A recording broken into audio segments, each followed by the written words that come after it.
Hello guys, welcome back to my YouTube channel educational hub. तो जैसा कि हमने अपने लास्ट पार्ट में देखा था कि हमें अपने पास्ट के बारे में क्या क्या चीज़ें पता हैं और साथ ही साथ हमारे जो एंसेस्टर्स थे उनके एविडेंस हमें कौन कौन सी जगहों पे मिलते हैं, जिसमें हमारा फोकस था कि हमारे जो एंसेस्टर्स हैं उन्होंने हमेशा नदियों के पास रहना चुना था। जहाँ पर हमने अपना पहला एविडेंस नर्मदा रिवर के अराउंड देखा था, दूसरा सुलेमान और किरतहर हिल्स के अराउंड देखा था, जहाँ पर पहली बार लोगों ने गेहूं और बार्ले की खेती करी थी अराउंड 8000 ईयर्स अगो। उसके बाद हमने विंध्यास हिल्स का एग्जाम्पल लिया था, वहाँ पर सबसे पहली बार चावल की खेती करी गई थी। आफ्टर डैट हमने इंडस वैली सिविलाइजेशन का जिक्र करा था और उसके बाद गंगा और उसके बैंक्स के अराउंड जो सेटलमेंट स्टार्ट हुए थे उसके बारे में हमने बात करी थी। आज का हमारा जो टॉपिक है वो है कि आखिर लोगों ने ट्रैवल क्यों किया। अब एक जगह तो वो रह रहे थे, आखिर उन्हें ज़रूरत क्या पड़ी कि उन्हें ट्रैवल करना पड़ा एक जगह से दूसरी जगह। तो आइए बिना किसी देरी के हम स्टार्ट करते हैं अपने इस पार्ट को। तो देखिए, दो थ्योरीज़ हैं जो कि ह्यूमन के ओरिजिन के बारे में डिस्क्राइब करती हैं। पहली थ्योरी वो ये कहती है कि सबसे पहली बार ह्यूमन का ओरिजिन जो था वो सिर्फ़ और सिर्फ अफ्रीका में हुआ था। अफ्रीका से बाकी कॉन्टिनेंट्स में ह्यूमन ने माइग्रेट करा था। पर जो दूसरी थ्योरी है वो ये कहती है कि सारे के सारे कॉन्टिनेंट्स में साइमल्टेनियसली ह्यूमन का डेवलपमेंट हुआ, साइमल्टेनियसली ह्यूमन का ओरिजिन हुआ। तो अगर हम इस बेसिस पर चलें तो हम ये कह सकते हैं कि ह्यूमन ने कहीं ना कहीं माइग्रेशन करा, ट्रैवल करा एक जगह से दूसरी जगह। अब देखिए, जब वो ट्रैवल करते थे तो अगर हम थोड़ा सा जोग्राफी में जाएं तो हमें पता है कि हमारी जो अर्थ सरफेस है, हमारा जो अर्थ सरफेस है वो एक जैसा बिल्कुल भी नहीं है। कहीं आपको ऊंची ऊंची पहाड़ियाँ देखने को मिलेंगी तो कहीं पर प्लेन एरिया, कहीं आपको समंदर देखने को मिलेगा तो कहीं पर मैदान। तो ये जो हिल्स थे, माउंटेन्स थे, डिज़र्ट थे, रिवर थे, सी थे, ये सारी की सारी चीज़ें जो थी वो इनकी जर्नी को डेंजरस तो बनाती थी लेकिन कभी इम्पॉसिबल नहीं कर पाई। क्यों? क्योंकि इनकी नेसेसिटी थी मूव करना, है ना। जो मेन और वुमेन थे वो लोग लाइवलीहुड के लिए मूव करते थे। जैसा कि मैंने आपको अपने पिछले पार्ट में बताया था कि अगर एक ही जगह पर ह्यूमंस रहेंगे और तब का जो सराउंडिंग था वो फॉरेस्ट का था, तो वो उस एरिया के सारे खाने को ख़त्म कर देंगे और फिर अल्टीमेटली उन्हें दूसरी जगह तो मूव करना पड़ेगा ना, भले ही खाने की तलाश में, पर करना तो पड़ेगा। यानी कि अपने लाइवलीहुड के लिए उन्हें मूव करना पड़ता था। साथ साथ में जो नेचुरल डिज़ास्टर्स आते थे, जैसे कि फ्लड हो गया, ड्रॉट हो गया, सूखा पड़ गया, कहीं बाढ़ आ गई कहीं, क्योंकि वो नदियों के किनारे रहते थे, तो इन सारी चीज़ों से बचने के लिए भी उन्हें मूव करना पड़ता था। इसके अलावा जब धीरे धीरे बड़े बड़े किंगडम सेटअप होने लग गए, राजा महाराजाओं का टाइम आया, तो उस वक्त आपको पता है वॉर बहुत होते थे, एक राजा दूसरे राजा से युद्ध कर रहा होता था। तो उस टाइम राजा अकेले तो युद्ध करता नहीं था, साथ में बड़ी बड़ी आर्मीज़ लेके जाता था, है ना, बड़ी बड़ी सेना लेकर जाता था। तो सेना के साथ में जो लोग होते थे वो मूव करते थे और दूसरों के ज़मीनों को कॉन्कर करते थे, दूसरों की ज़मीनों पर कब्ज़ा करते थे, उसे हासिल करते थे। इसके अलावा अगर देखा जाए तो एक आपकी कम्युनिटी होती है मर्चेंट कम्युनिटी, जो क्या करती है, जो आपका कह लीजिए इकोनॉमिक एक्टिविटीज़ को देखती है, यानी कि सामान को बेचना खरीदना ये उनका काम होता है। तो अपने सामान को एक जगह से दूसरी जगह उन्हें ट्रैवल भी तो करवाना पड़ेगा। अब एक ही जगह पर तो वो अपना सामान बेचेंगे नहीं, वरना आखिर लोग कब तक खरीदेंगे एक ही चीज़ को। तो इसी वजह से वो दूर दूर तक ट्रैवल करते थे, शिप्स में, कारवांस में, बड़े बड़े जो कारवां चलते थे उनके, वो अपने सामान को एक जगह से दूसरी जगह मूव करवाते थे और वहाँ पर जाकर उन्हें बेचते थे। ठीक, इसके बाद आपने सुना होगा कि बुद्धिज़्म और जैनिज़्म इनका जो ओरिजिन है वो हमारे इंडिया में ही हुआ है आफ्टर ब्रह्मैनिकल रिलीजन। ठीक है, और आपको ये भी पता होगा कि जो बुद्धिस्ट मंक होते थे, यानी कि हमारे यहाँ जैसे कि ब्रह्मैनिकल रिलीजन में ब्राह्मण्स होते हैं जो कि रिलीजियस टीचिंग्स प्रोवाइड करते हैं, वैसे ही बुद्धिज़्म में बुद्धिस्ट मंक होते थे। ये लोग भी एक जगह से दूसरी जगह ट्रैवल करते थे और जहाँ पर भी ये रुकते थे वहाँ पर इंस्ट्रक्शन देते थे, लोगों को रिलीजियस टीचिंग्स प्रोवाइड करते थे।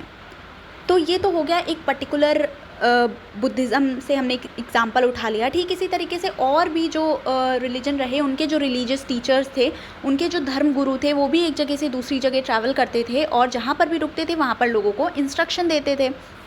वहाँ पर लोगों के लिए एडवाइस देते थे। ठीक, तो ये तो कुछ रीज़न्स थे जिनसे लोग ट्रैवल करते थे। इसके अलावा अब कुछ लोगों को एडवेंचर की भी स्पिरिट थी, वो जानना चाहते थे कि आखिर हम जहाँ रह रहे हैं इसके पार और क्या क्या है, इसके अलावा और कौन कौन सी जगहें हैं जो अभी तक हमने नहीं देखी, यानी कि एडवेंचर का पर्पस। तो हमने देखा कि यहाँ पर काफ़ी सारे रीज़न्स हमें पता चले। पहला था लाइवलीहुड का, ठीक, दूसरा था नेचुरल डिज़ास्टर से बचने के लिए, तीसरा था दूसरों के लैंड को कंकर करने के लिए, चौथा था अपने वैल्यूएबल गुड्स को एक जगह से दूसरी जगह पहुंचाने के लिए, the fifth one is religious teachers का movement and the sixth one is spirit of adventure के कारण। ठीक, अब अगर हम ज़रा सा अपने इंडिया के मैप पर वापस जाएं तो आप एकदम आराम से ये चीज़ नोटिस कर सकते हैं कि इंडिया में इस साइड बे ऑफ बंगाल है और इस साइड अरेबियन सी, नीचे इंडियन ओशियन, यानी कि 3 साइड से तो इंडिया पूरा पानी से घिरा हुआ है। ठीक, इसी वजह से तो इंडिया का ये वाला जो पार्ट है उसे पेनिनसुला कहते हैं, क्योंकि पेनिनसुला क्या होता है, जो 3 साइड से पानी से घिरा होता है। खैर, ये ज्योग्राफी का टॉपिक है, हम इसे ज्योग्राफी में ज़रूर डिस्कस करेंगे। बाकी अगर आप इंडिया का ये नॉर्थ वाला हिस्सा देखें तो आपको यहाँ पर हिमालयाज़ देखने को मिल जाएंगे। आपको पता है कि हिमालयाज़ कितने ऊंचे ऊंचे होते हैं, तो इसको क्रॉस करना बहुत मुश्किल था, यानी कि इधर से भी मूवमेंट स्टॉप हो गया, इधर से मूवमेंट स्टॉप हो गया जब तक शिप्स नहीं बनी। ठीक है, बचा क्या, बचा ये वाला एरिया। हालांकि यहाँ पर भी आप कह सकते हैं कि ये देखिए सुलेमान और किरतहर रेंजेस तो हैं, पर ये रेंजेस हिमालयाज़ जो कि बहुत ऊंचे ऊंचे हैं उसके कंपैरिजन ये रेंजेस छोटी हैं, और यहाँ पर पासेस हैं। ठीक, ये 2 हिल्स के बीच में ये पास दिया हुआ है, तो इन पासेस के थ्रू लोग हमारे सब कॉन्टिनेंट में, हमारे इंडिया में एंटर करते थे। ठीक, तो ये तो हो गया हमारे यहाँ की ज्योग्राफी थोड़ी बहुत, यानी कि जो हिल्स थे, माउंटेन्स थे, ओशियन थे, ये सब एक नेचुरल फ्रंटियर की तरह काम तो करते थे हमारे सब कॉन्टिनेंट के लिए, उनको क्रॉस करना भी बहुत डिफ़िकल्ट होता था। लेकिन जो यहाँ पर आना चाहता था, जो इसे क्रॉस करना चाहता था, उसने किया भी। बाद में आपने देखा शिप का इन्वेंशन हुआ, वास्को ड गामा आए इंडिया। ठीक है, तो जो इसे क्रॉस करना चाहते थे उन्होंने क्रॉस करा भी। लोग दूर दूर से हमारे कॉन्टिनेंट में रहने के लिए आए, हमारे सब कॉन्टिनेंट में रहने के लिए आए। इसका नतीजा क्या हुआ, आखिर इसका कोई ना कोई रिज़ल्ट भी तो हुआ होगा, है ना। इससे हमारा कल्चर एनरिच हुआ, हमारे कल्चरल ट्रेडिशन एनरिच हुए। अब बहुत सारी चीज़ें हैं इंडिया में जो बाहर से आई, जैसे कि इस्लामिक आर्किटेक्चर, वो यहाँ पहले से नहीं था ना। ये ताजमहल वगैरह, इनका जो आर्किटेक्चर है वो काइंड ऑफ इस्लामिक आर्किटेक्चर है, ये इंडिया से नहीं था, ये बाहर से आया था। तो आर्किटेक्चर, नया नया आर्किटेक्चर हमें देखने को मिला, नए नए तरीके के म्यूज़िक कंपोज करे गए। ठीक है, जैसे कि सूफ़ी सॉन्ग्स आपने सुने होंगे, बॉलीवुड में भी कभी कभी बनते हैं सूफ़ी सॉन्ग्स। तो ये कहाँ, ये यहाँ पर तो था नहीं, ये बाहर से आया था। इसके अलावा खाने की नई नई डिशेस, अब नूडल्स इंडिया में तो पहले से नहीं था, ये बाहर से आया है ऑब्वियसली, है ना। साथ साथ में स्टोन पर कार्विंग, जैसा कि मैंने आपको आर्किटेक्चर बताया ना, तो आर्किटेक्चर अब भी अगर आप किसी भी पुरानी जगह पर जाएं तो आपको वहाँ पर पत्थरों पर कुछ ना कुछ कलाकृति देखने को मिल जाएगी। तो स्टोन कार्विंग, हालांकि ये चीज़ इंडिया में पहले से थी। आप अगर साउथ इंडिया जाएंगे तो आपको बहुत ही खूबसूरत और बहुत ही बेहतरीन कार्विंग्स मिलेंगी, स्टोन कार्विंग्स। पर कुछ टाइप ऑफ कार्विंग इंडिया में बाहर से आई, यानी कि हुआ क्या, कल्चरल अमालगमेशन, यानी कि कल्चर की मिक्सिंग हो गई। एक कल्चर दूसरे कल्चर से मिल गया और एक नया ही कल्चर निकल कर आया, जिसने हमारी आज की सोसाइटी को शेप करा। ठीक, तो ये तो हुआ ट्रैवलिंग का रिज़ल्ट। उसके बाद हमारे लैंड के लिए अब 2 नाम बहुत ही ज़्यादा सुनते हैं, पहला इंडिया और दूसरा भारत, है ना। तो सबसे पहले अगर हम बात करें इंडिया नाम की, कि इंडिया नाम कैसे पड़ा, हालांकि इसके अलावा हिंदुस्तान वगैरह भी नाम है, पर अभी हम बेसिकली इंडिया और भारत नाम पे फोकस करेंगे। तो जब हम बात करते हैं इंडिया की, तो इंडिया नाम बेसिकली इंडस रिवर से आया है। जी हाँ, वही इंडस रिवर जिसके लिए अभी इंडिया वर्सेस पाकिस्तान वाला जो वॉर चल रहा है, वॉर फेस चल रहा है, हम सभी को पता है। तो उसमें इंडिया ने क्या करा है, इंडस ट्रीटी को कैंसिल कर दिया है। ठीक है, तो ये उसी इंडस से हमारा नाम आया है, जिसको हम संस्कृत में सिंधु बोलते हैं। ठीक है, और इसी के अराउंड हमारा इंडस वैली सिविलाइजेशन भी फ्लरिश किया था। तो अब जो ग्रीक और ईरान के लोग थे वो जब नॉर्थ वेस्ट से हमारे सब कॉन्टिनेंट की तरफ आए अराउंड 2500 ईयर्स अगो, तो वो इंडस नदी से फैमिलियर थे, पर इधर इंडस नदी के ईस्ट में रहने वाले लोगों से फैमिलियर नहीं थे।